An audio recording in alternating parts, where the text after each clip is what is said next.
Welcome to Judicial Watch. I'm Sarah Carter, and I'm so grateful to be here with my good friend, Tom Fitton, who is a true warrior for the American people.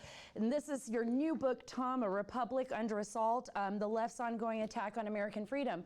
Something that Tom and I are very familiar with, and I can't tell you enough out there that this book is so incredible, so important, something that you all must read to understand what's really happening here in Washington, D.C.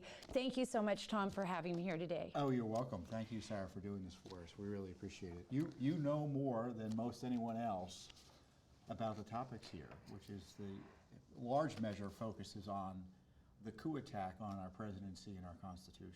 Absolutely. Tom, you know, for me as a journalist, it was always Judicial Watch, especially after I started working years ago in California, covering the U.S.-Mexico border and immigration, something that Judicial Watch was at the forefront, I believe, in investigating the bureaucracy and all of the loopholes and actually the national security problems that we were having along the 2,000-mile border with Mexico. It was you guys were at the forefront. You were the ones fighting the system and fighting for documents that the government was refusing to give up on. Did you ever think, decades ago, when you were fighting for those documents, when you were looking at, you know, immigration issues, border issues, law enforcement issues, that we'd ever end up at this point that we're in today, that there was this much malfeasance and corruption inside the U.S. government?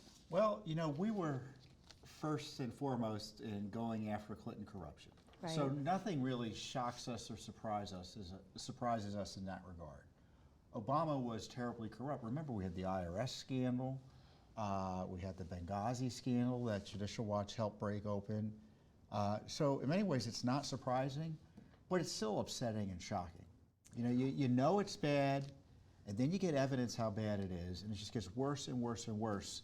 And what happened with Barack Obama and Hillary Clinton and all the rest, including appointees of President Trump, in terms of targeting of Trump, there's really been no scandal like it in American history. But you really have to go to foreign countries to get that type of corruption. Well, I always say, it reminded me so much, even when I was first working in 2016, 2015, even with John Solomon, on uncovering what we eventually called the Russia hoax or the Russia scandal, Obamagate. I thought, am I in the United States of America, or am I in a banana republic? Well, you know, you go back and you recognize that it worked before for Barack Obama. In 2012, he used the IRS to target his political enemies, and it helped suppress the Tea Party movement. It kept him in office. He used also the FBI. They gathered records about these Tea Party groups. They were thinking of prosecuting them. Remember our friend Catherine Engelbrecht? She had the FBI knocking on her door. I remember that very well. So they used the powers of government back then to successfully change, in my view, the outcome of the election. That's how you steal election in plain sight. Suppress an entire political movement that had organized against you. So 2016 comes around. Oh, lo and behold, they do the same thing again. They use these agencies of government to target their political opposition, and now we know why they were doing it. And we'll say it. Our theory of the case was to protect Hillary. Right. You know, and you may recall, and some people get tired of us talking about the Clinton emails, but my point has always been is that the Clinton emails were the reason we're in the state we're in. It was the pinnacle of everything. That's right, and they wanted to cover it up and protect her, and it was never just about Hillary. It was about the Obama's Justice Department, State Department, FBI, Defense Department. All of them were implicated in the email scandal, and it turns out the White House was implicated. I want to go to something, though, and I think this is really important, probably something that all of you out there are thinking as well. I know I get emails all the time and letters from readers, from viewers that ask this question. Why does it seem that this isn't just an Obama problem? And I'm going to talk about this. Everybody calls President Trump the disruptor, right? I always say it was the American people that were the disruptors. But when you look at the 2016 inauguration, when President Trump was inaugurated, and you see how tight former President Bush, former President Bill Clinton were to Barack Obama and to what happened, and how angry they were towards President Trump's success.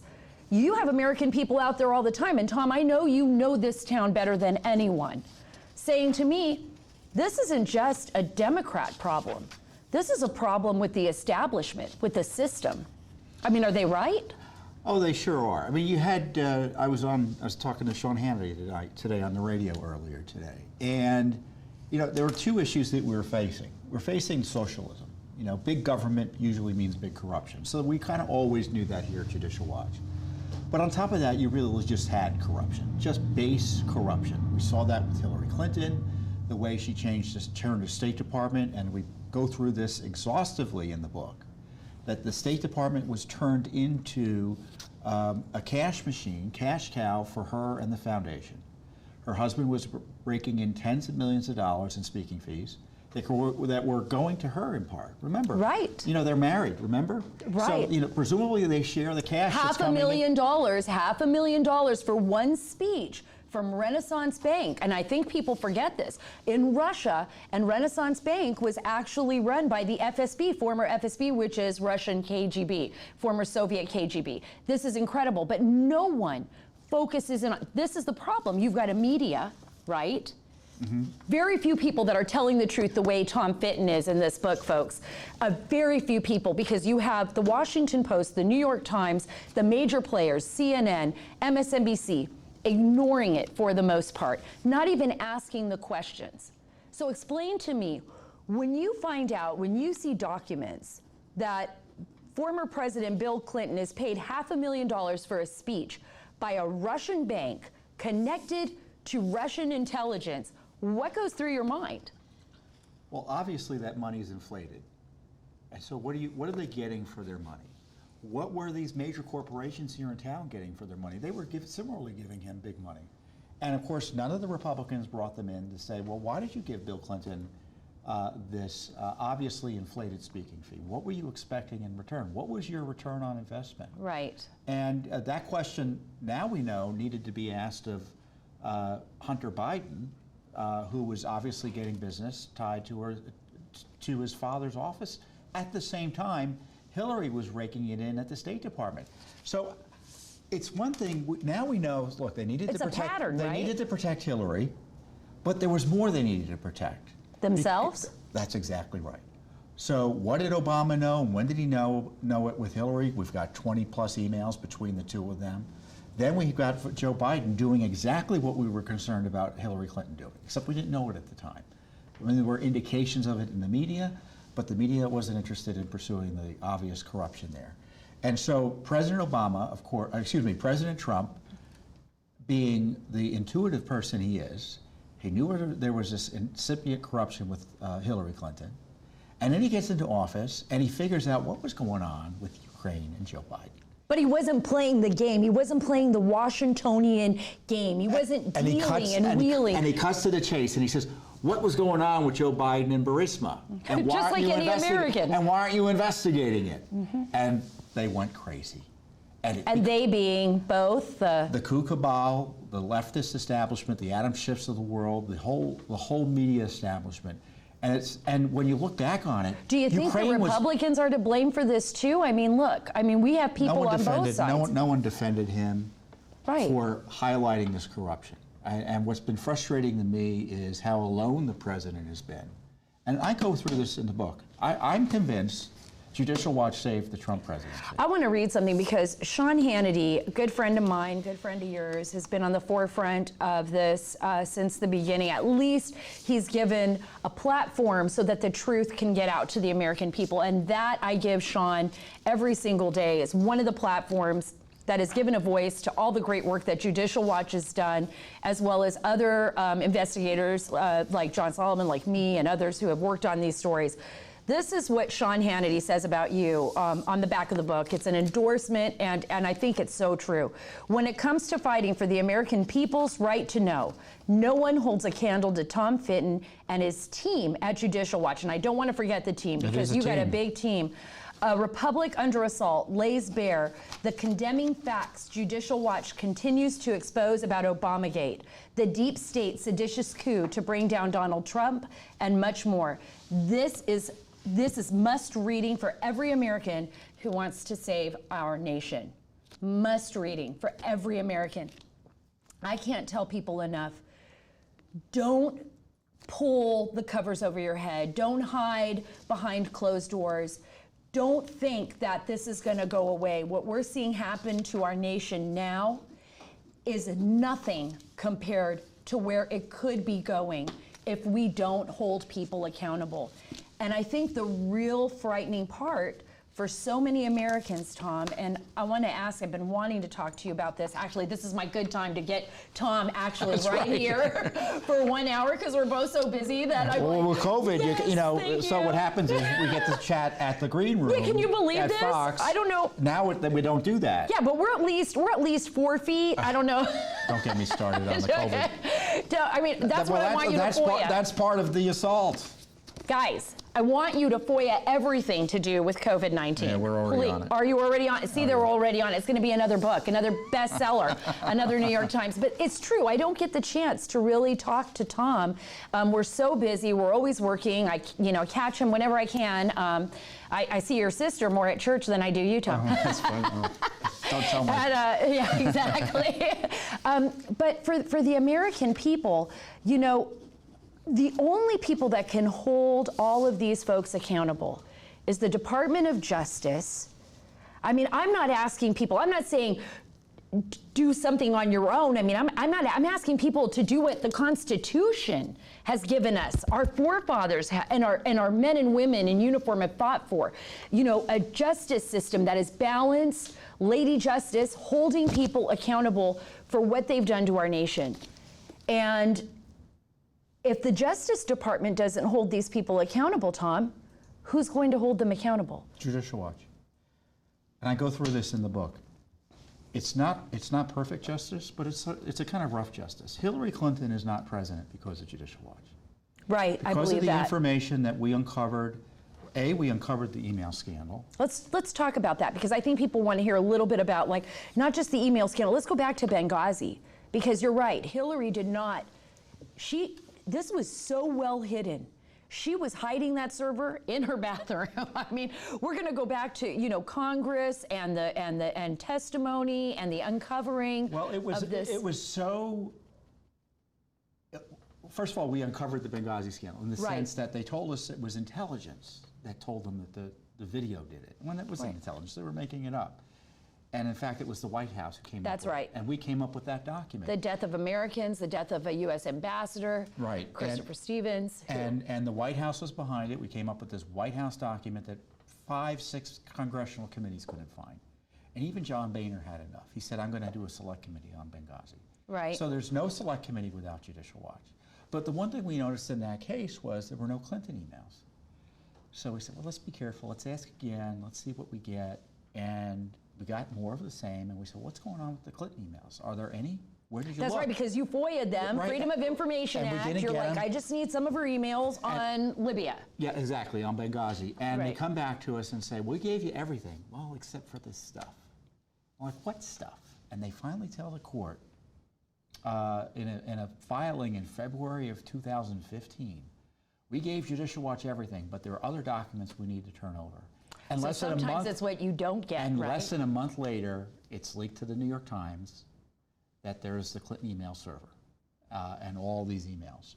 So we uncovered the emails and through our FOIAs. So we start getting other documents. And there was one other person who had an email on the system, an email account, 2 other people, Chelsea and Huma Abedin. Huma Abedin was Hillary Clinton's, she did the personal stuff, the family She was business. the aide. She knew everything. And so she was the conduit between Hillary and the foundation. That she promised the U.S. Senate and Barack Obama would have nothing to do with the State Department. When in fact, then we started getting emails in the August of 2016 showing that the Clinton Foundation was having donors the donors to the Clinton Foundation were using the Clinton Foundation to get into the State Department, including trying to get meetings with Hillary Clinton. That sounds a lot like Hunter Biden now and his father, what we're discovering. It's like a similar pattern, right? And that came out in August of 2016. That was the end of Mrs. Clinton's candidacy. Right. The whole email scandal, and that was the end of her candidacy. But it was close. Without you and without this exposure, I mean, Hillary Clinton could have easily become president of the United States. That's true. And we didn't do it because Hillary Clinton was going to be running for president.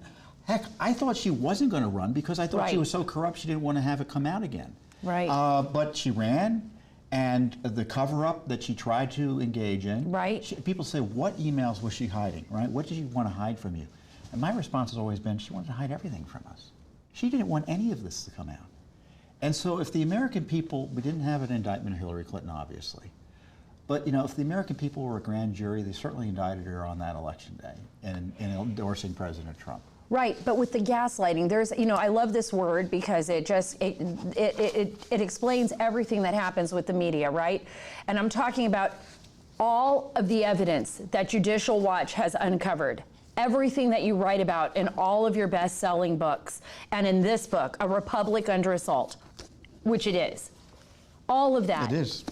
The American people are like, okay, so you found all this evidence, but I want someone to go to jail.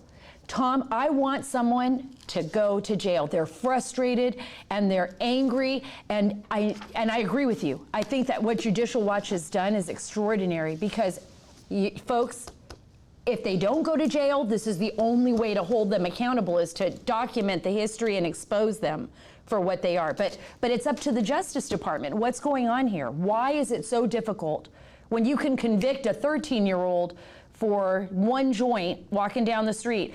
Why is it so difficult to convict, a bunch of suits in Washington, D.C. with a lot of power whose evidence is strewn out in emails that Judicial Watch has uncovered and exposed to the American people?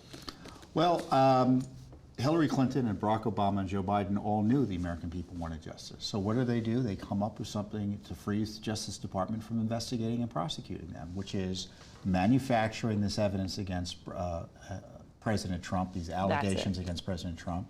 It froze the Justice Department. They targeted Sessions. Sessions wrongly recused himself, turned things all over to Rod Rosenstein, who had zero interest in protecting the president from the misconduct of his colleagues in the FBI. We talk about in the book how Rod Rosenstein and Andrew McCabe, this document is extraordinary. If there's any reason to get the book, it's to read the part about the document, the memo that Andrew McCabe wrote about Rod Rosenstein and Andrew McCabe sitting in a room like this, screaming at each other about President Trump, about wearing a wire into the Oval Office. Was this a coup? I tell you what, if there were generals and colonels talking about removing the president, you'd call it a coup. Here you have bureaucrats in the FBI and DOJ talking about removing a president. It was a coup. It was a slow motion coup. It was in the least sedition. They were undermining the president. And even supporters of the president and the administration refused to do the right thing. So you had this kind of casual sedition. It's like, well, I know the president wants justice. I know the president wants Hillary Clinton to be held accountable. I know the president wants all these documents to come out, but we don't think that's the thing to do. So they substituted their own judgment for that of the president and have withheld this information for years. Imagine, for instance, if this information were getting out now about John Brennan and Obama knowing that Hillary Clinton made this all up in order to distract the American people from the consequences of her email misconduct, there'd be no impeachment. Right. I mean, they had, and in the case of Joe Biden, and this was the FBI. The FBI had this material about Joe Biden in the middle of impeachment, and it went to the heart of the impeachment issue. And here is an FBI director that was appointed by none other than President Trump, and that's Christopher Wray. Yeah, Wray has been a disaster for the FBI in terms of accountability and transparency. Obviously, he's not long for the job if President Trump wins office again. But in the meantime, he's obstructing the release of information. They've been hiding documents from us, slow-walking documents from us.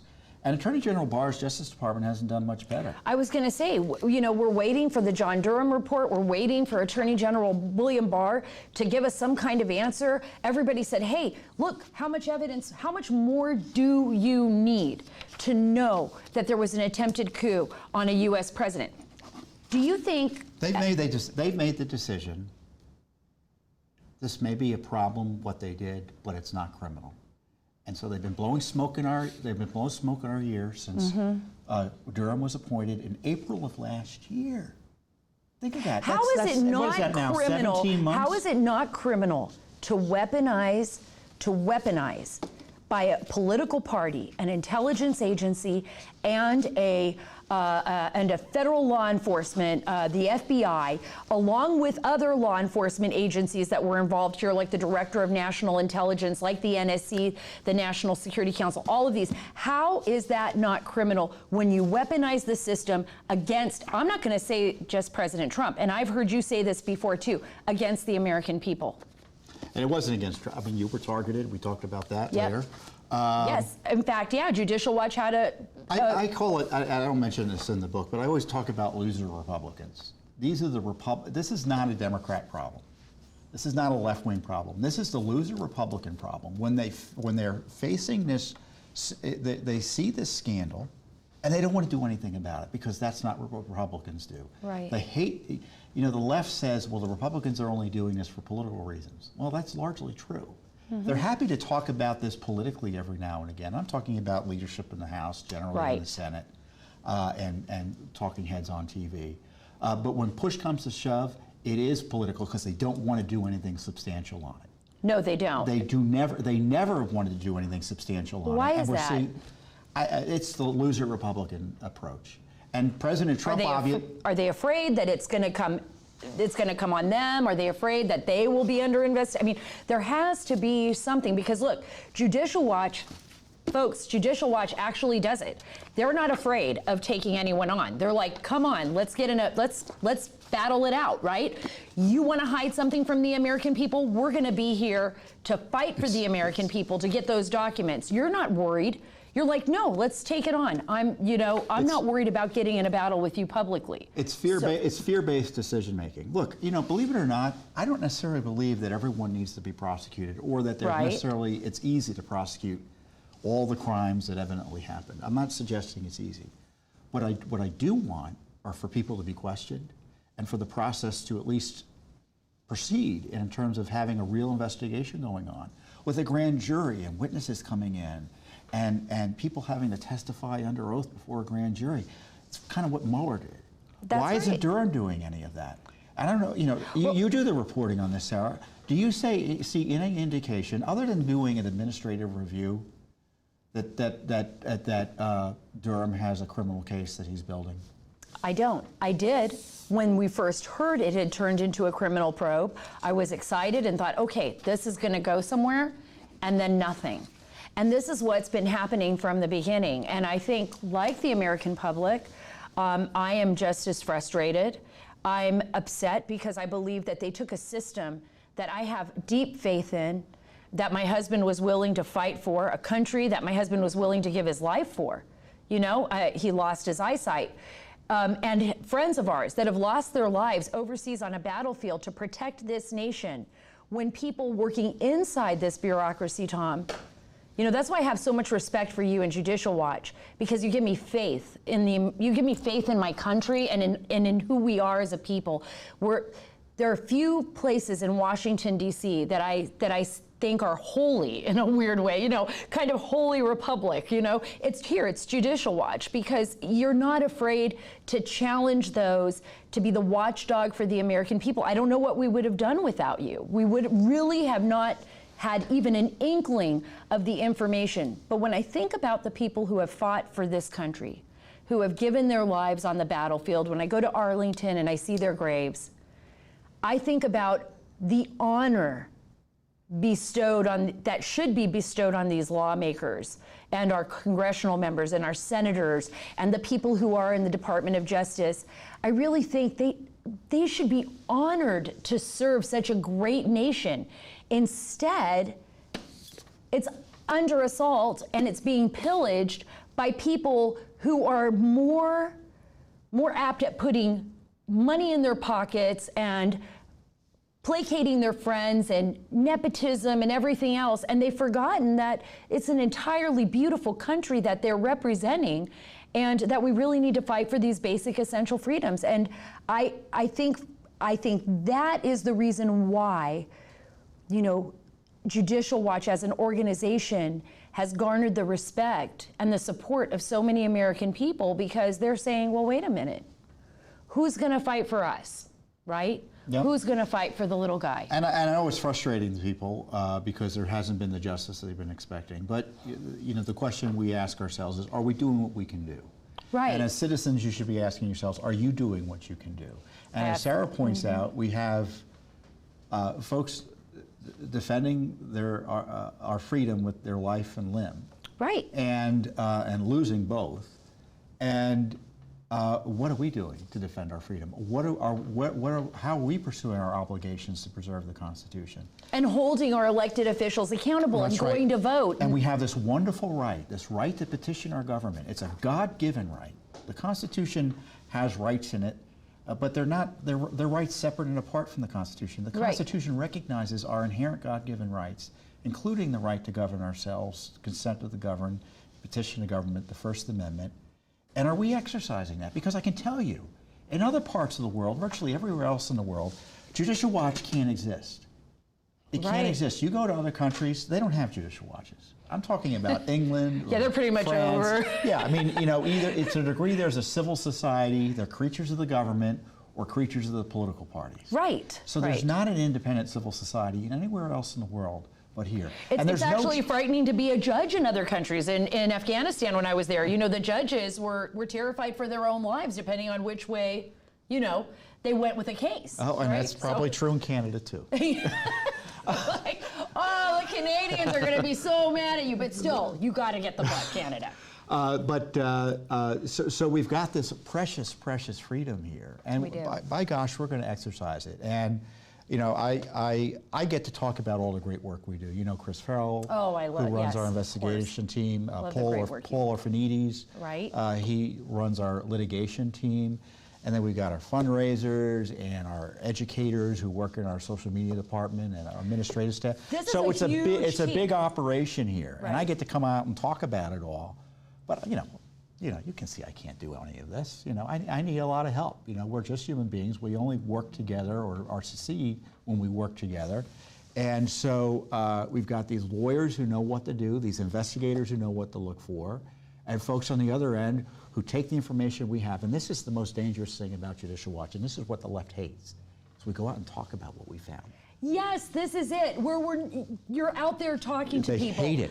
They hate it. They do. They want you trapped in the internet sphere, the multiverse of social media. No, you're actually out there meeting with people, traveling to various states. Like, he's signing books. The only reason we're not in front of a huge crowd right now is because of COVID-19 right now, and this is why we're here and with you.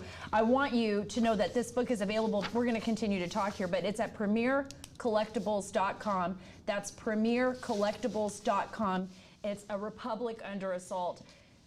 I think you brought up something that, for me, was probably one of the most shocking aspects, and he has details in this book that have never, ever been heard before. So details in this book with Rod Rosenstein and James Baker, the folks that were planning this, James Baker, who's the FBI lawyer, you know where he works now? Where? Facebook. Of course. He's probably the one that censored me the other day for a story that was actually true. Thank you, James Baker. But we are all under assault. Let's bring up this, because this is important. You try to get the truth out.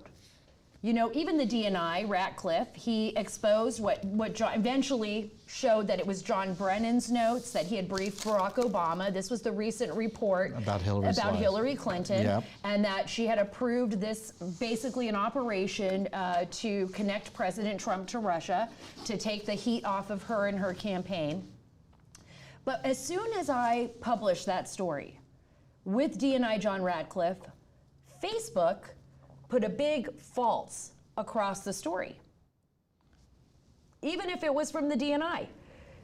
There was a targeting. So there's a lot of Americans out there, like me, and I know this is something that you're looking into. We've been targeted too. Yeah. And you've been targeted too. What do you think's going on here?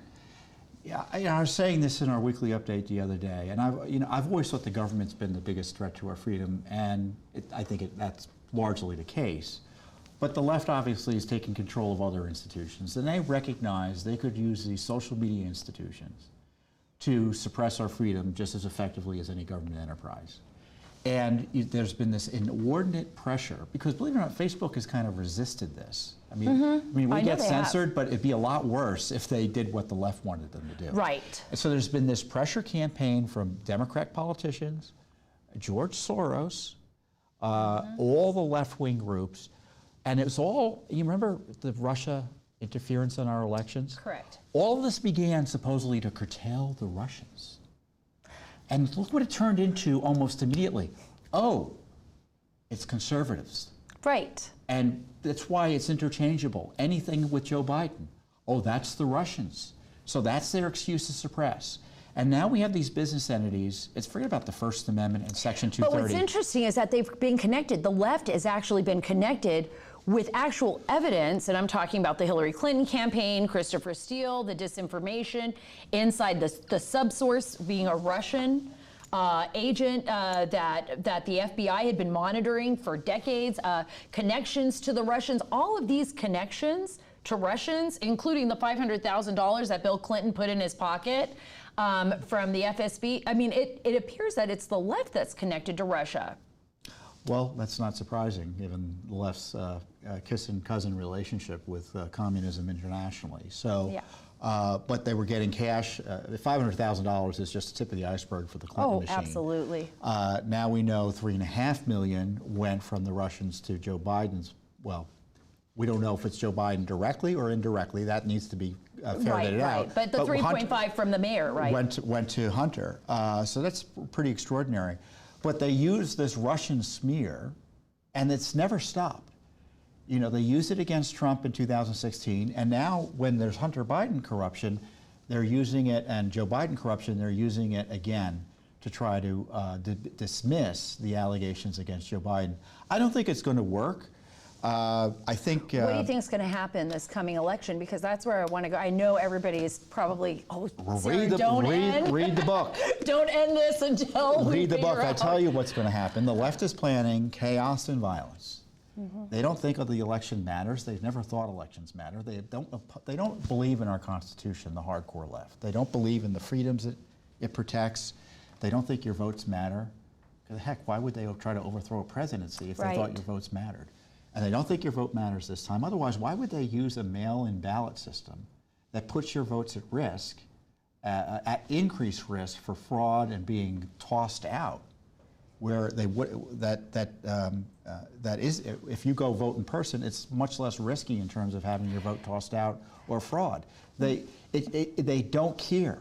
We've seen over 1,300, by the way, over 1,300 instances of actual voter fraud that people have been charged across the United States.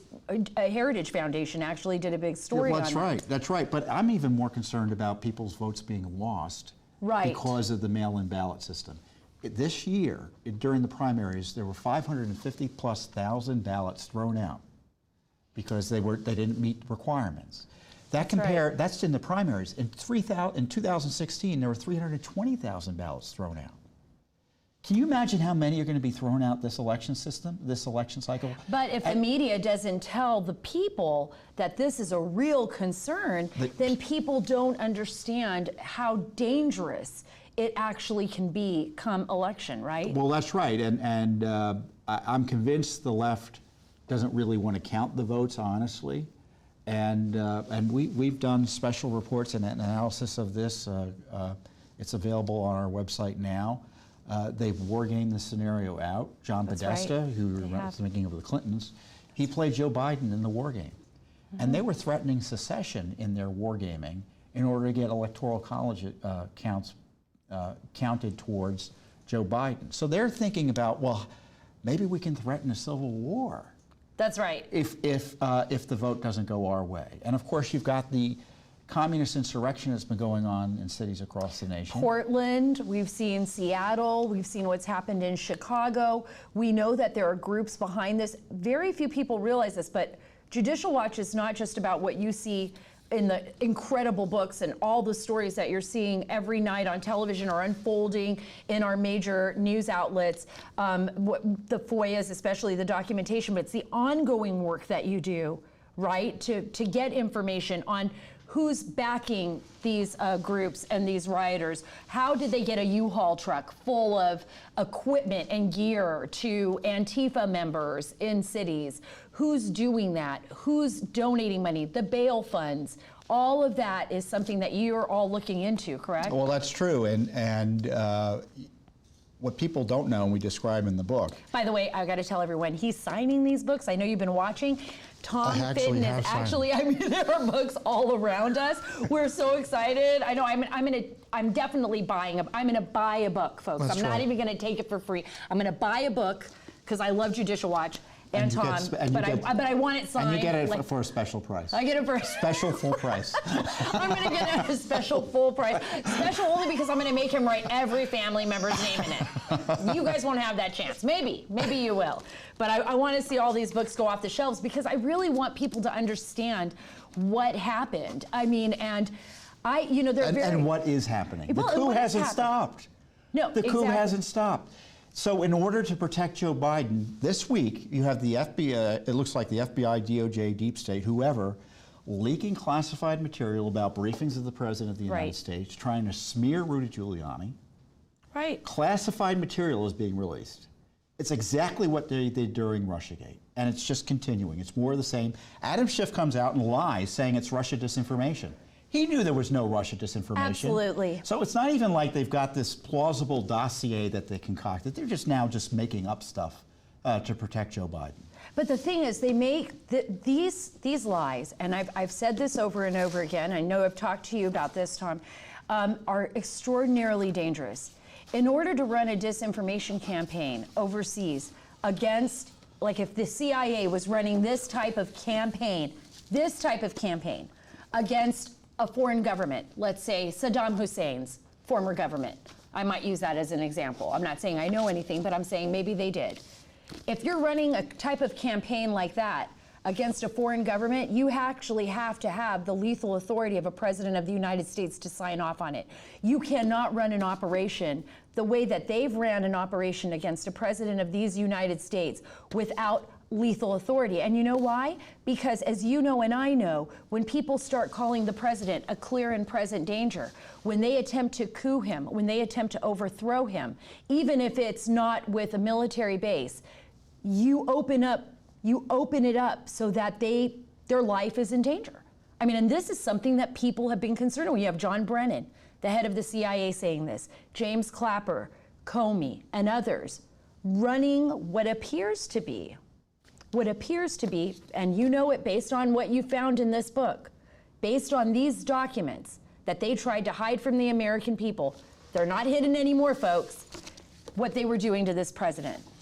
He was a crime victim, and I just wish more Republicans understood that and defended him, and there was more moral outrage about it.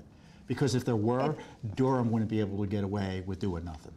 If you could talk to the lawmakers and sit with them in a room and explain to them, you know, this is the reason why you need to care. It depends on who the lawmakers are. This is not in the book. Maybe it should have been. So I met with a senator who's in the news recently. Mm-hmm. He's in the news all the time. And it was after President Trump came into office, or maybe just when the Republicans took over the Senate again. And I said, what about Benghazi and the IRS? And I think there was an interest in the IRS, but he said, oh, no, I don't want to do Benghazi. And I remember thinking, what do you mean you don't want to do Benghazi? Benghazi is the reason that President Trump is president. It's the reason you took back control of the Senate. Mm-hmm. And nope, it was, and I thought, what a betrayal. What a betrayal of those Americans who ushered in regime change, thinking there was going to be accountability. And to this day, right now in federal court, the Justice Department and the State Department are still protecting Hillary Clinton. That is, forget about Mrs. Clinton's misconduct. I'm outraged by that.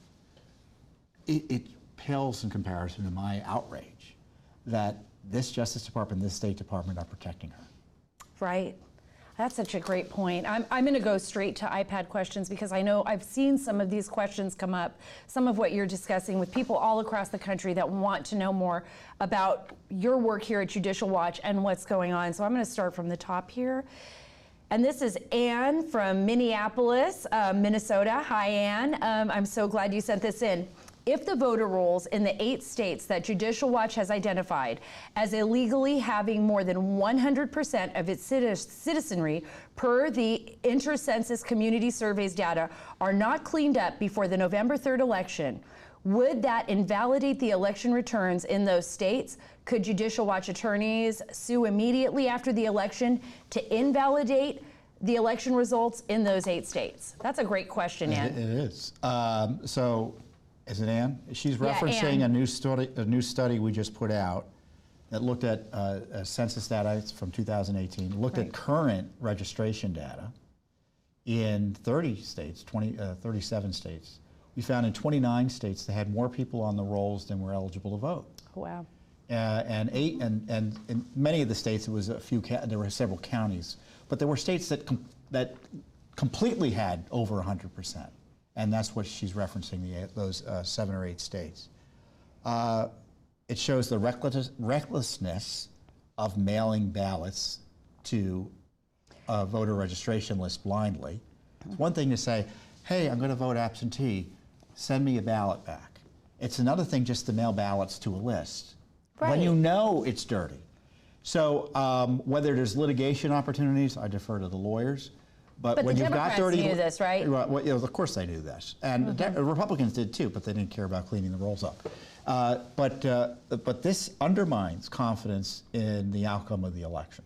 Wow. This is why we need clean election lists, because dirty voting rolls can mean dirty elections. If you have people on the rolls who shouldn't be there, that's a pool of names that bad guys can draw from to vote fraudulently. That's absolutely right. And they can take those votes and mail them back. And it's a lot easier when it's all being done out of the mail. Wow. And even in person, you just show up. Many states you don't need voter ID. Well, that was a great question, because I think that really delves into what people are most concerned about now coming up to November 3rd. Here's another great question. Just how important is the nation's freedom? And this is James, actually. James from East Palestine, Ohio. So James, thank you so much for this question.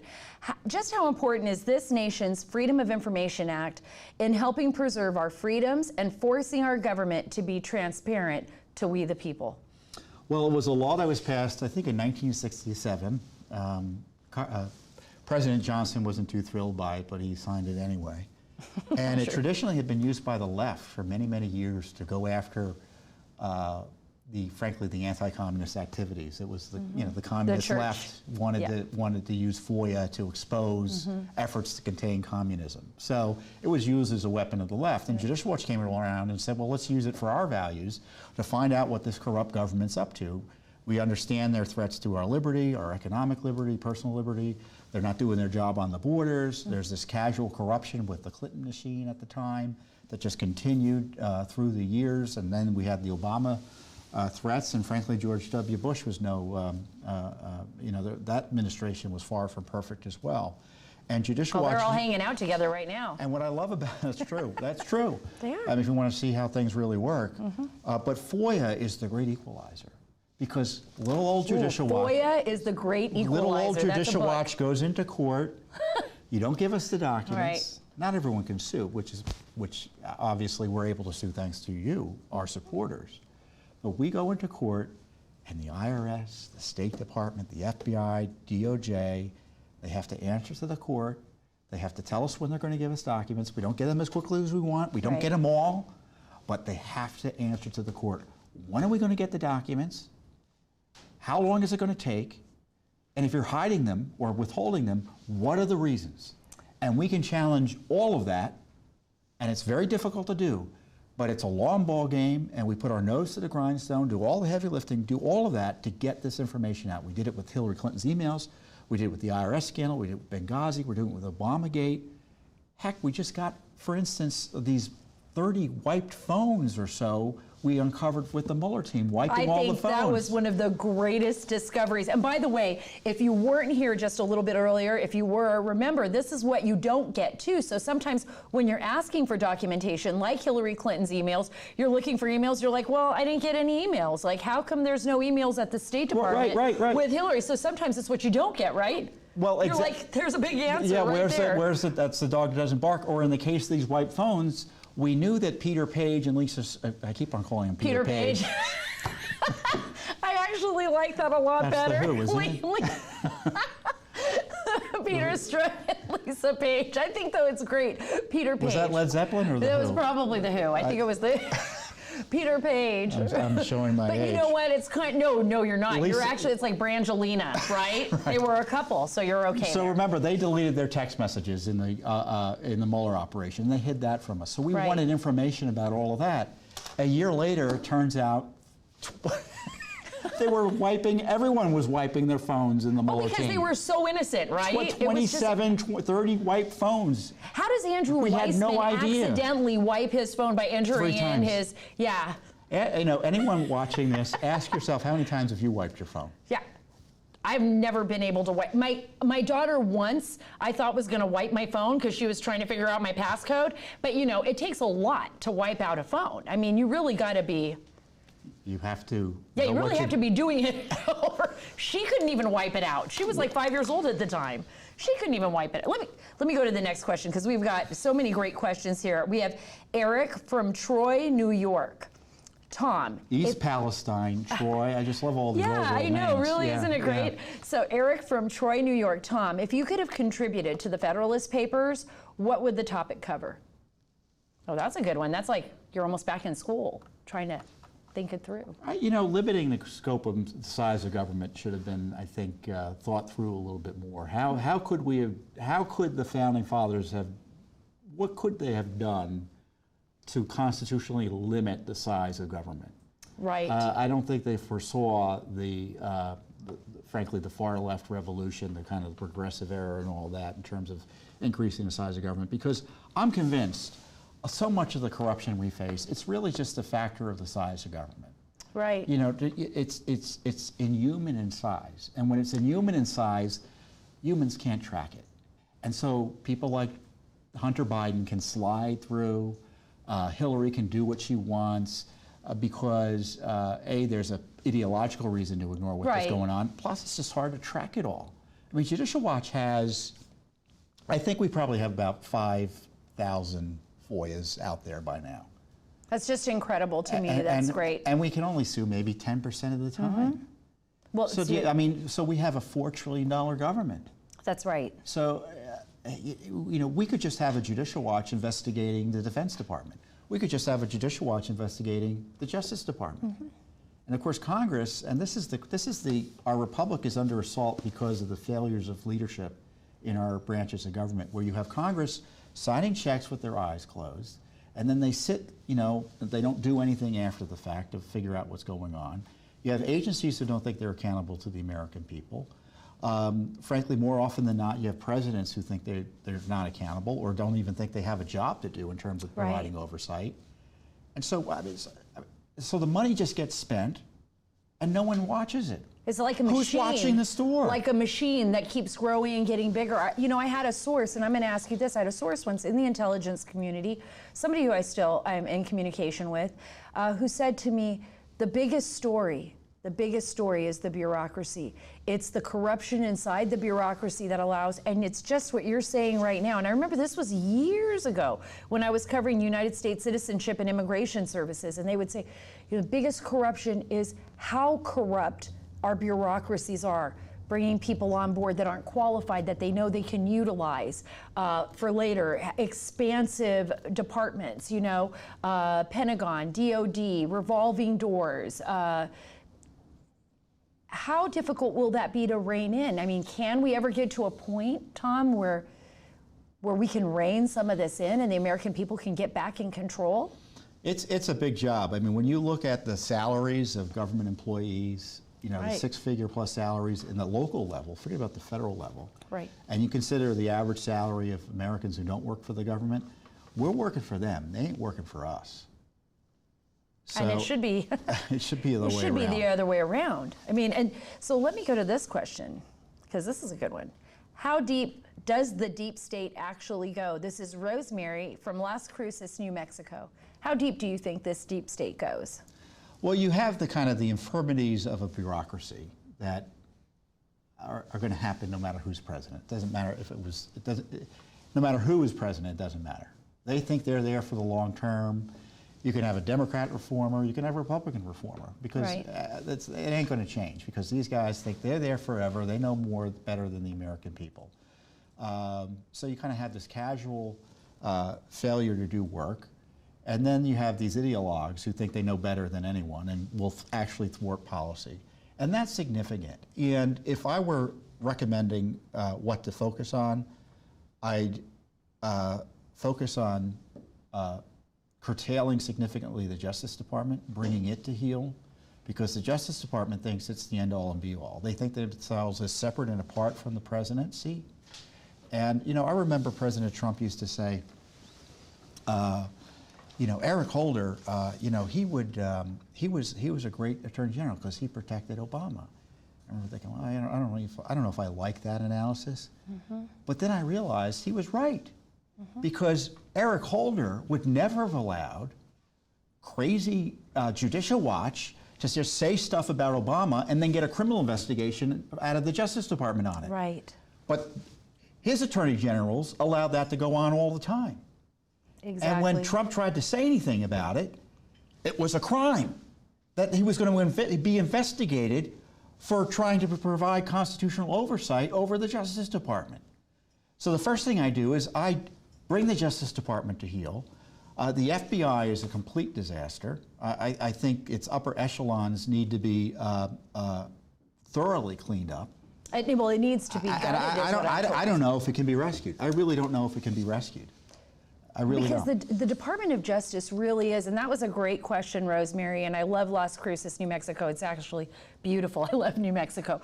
But that's the Department of Justice really is, for so many Americans, that's it. So Tom, I mean, when we want justice, we're a country with peaceful transitions of power. When there is a crime being committed, we expect our judicial branch, we expect our Justice Department to follow through and rein it in and out the criminals and indict them. But when you have a bureaucracy, or when you have an agency or a Department of Justice that refuses to do that, that does nothing but then cover up for that, how does a country ever heal when we know there's corruption, we know there's a virus, yet nobody's doing anything to cure it, except for Judicial Watch and journalists out there who are saying, okay, we've told you, we've shown you, now do something. Well, to me, I'm both hopeful. You can be both hopeful and upset at the same time because of this, because it's all. That's why we have stomach aches all the time here in Washington, or tied up in knots. What's hopeful is it only takes one person. And that's upsetting too, because you know it only takes one person. Right. But for different leadership. Look at the Office of Director of National Intelligence. The president put Rick Grinnell in. Amazing. All of a sudden material came out. John Ratcliffe has been trying to do that. Attorney General Barr has done some great things. He shut down the Mueller investigation. Correct. He authorized the release of certain documents, but he hasn't done enough. But if we had a much more aggressive Attorney General, we'd be a lot better off. So it's not as hard as you think. You get the right people in leadership. It's leadership. You know, the president's instincts are almost always right as to what needs to be done. He rarely has had the leadership team around him. And in the Justice Department, Attorney General Barr, and I don't think he's done nearly enough, and you know, but the fact is, he's surrounded by thousands of James Comeys in the Justice Department. Right. Smart lawyers who are Democrat partisans, and they are not going to do a thing. Do they slow roll directives? Is that how they get away with it?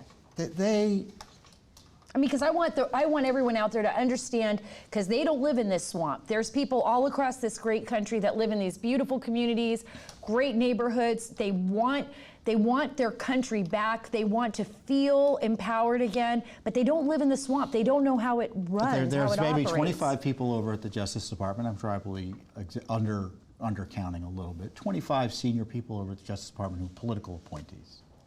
Some of them are better than others. You know, there's a mix. Everyone else is a leftist. I mean, just presume that. And there's, what, 30,000 employees at the Justice Department. And I'm not talking about marshals and things like that. I'm talking about the lawyers. They're Democrats.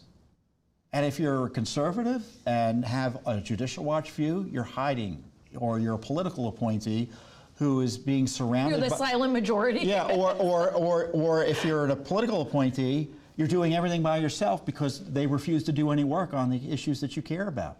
I joked that if Attorney General Barr wanted to indict anyone, he'd probably have to handwrite it himself, because none of the attorneys around him, in any career capacity, would be helpful to him. Right. It's awful. It's awful.